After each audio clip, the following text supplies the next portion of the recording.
Georgia. Love that, nice. don't you? That's a nice All right, 8:39 is your time. It's one of the newest additions to the lineup of Georgia state parks and historic sites.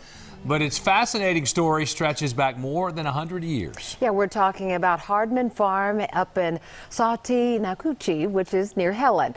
And if you're a fan of exploring historic homes, you'll want to add it to your must-see list. Good Day Atlanta's Paul Milliken is there live now. Paul, you're getting quite a history lesson, aren't you? Yeah, I really am. And Portia, you may remember probably about 4 or 5 years ago, we were here when this first opened up to the public. But the amazing thing is every time you come back, there's a new element of history to learn about, especially because the experts here are still discovering new elements every single day. They're doing a lot of research and finding out all these new things about the people who lived here, the way the home was built, and also why it matters to the entire state of Georgia. Now, this was a front parlor. Today, it's sort of in spirit a tribute to the woman hanging on the wall. That's Anna Ruby, and I'm going to tell you who she was in just a minute. First, though, let's take a step back to 1870 and the creation of this incredible mansion.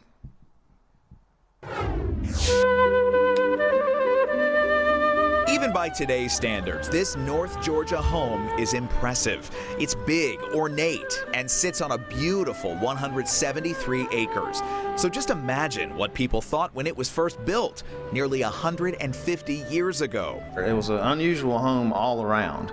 Will Wagner is the site manager of what's now called Hardman Farm. But when Captain James Nichols built the mansion way back in 1870, he called it West End.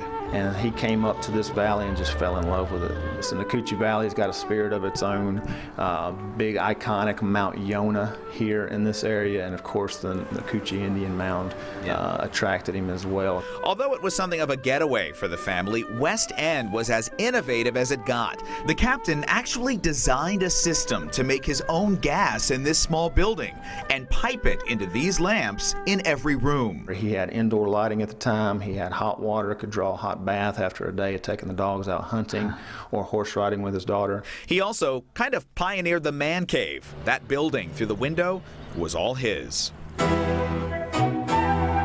The Hardmans were the third owners of the home. Dr. Lamartine Hardman was Georgia's governor from 1927 to 1931. He kept up the home's high-tech reputation and apparently didn't have any rules about using phones near the dinner table. He built a magneto-telephone that he had in the kitchen where he could look out the window and see the neat things going on while making the phone call. The Hardmans owned the house for nearly a century, and it's because of them the rest of us get to enjoy it today. Not only did they donate it to the state, but amazingly, they kept much of the original furniture, like this massive wardrobe that was owned by the daughter of Captain Nichols. The result is a 3D history book, a testament to the people who shaped the fascinating landscape of our state. And so again, the portrait right there is of Anna Ruby. So who was she? Well, she was Captain Nichols' daughter. So again, Captain Nichols is the man who built this home back in 1870, and he owned a lot of the property up here.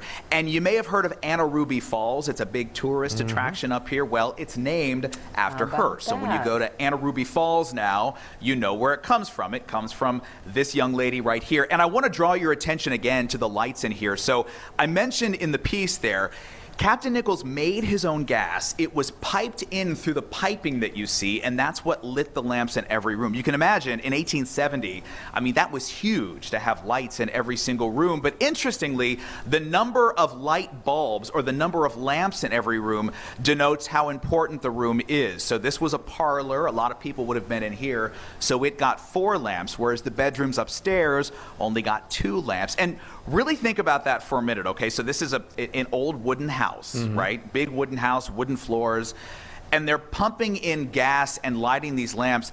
How this home never burned down is probably the biggest mystery of all. I mean, certainly it could have happened many, many times, but luckily for us, it is still standing and open to visitors, and it truly is a walk back in time, because how rare is it that we still have the original furniture from the 1870s in here? That almost never happens with historic homes, and it's all still here to look at. Yeah, what could possibly go wrong? It got me thinking, how many lamps would be in your bedroom? Right.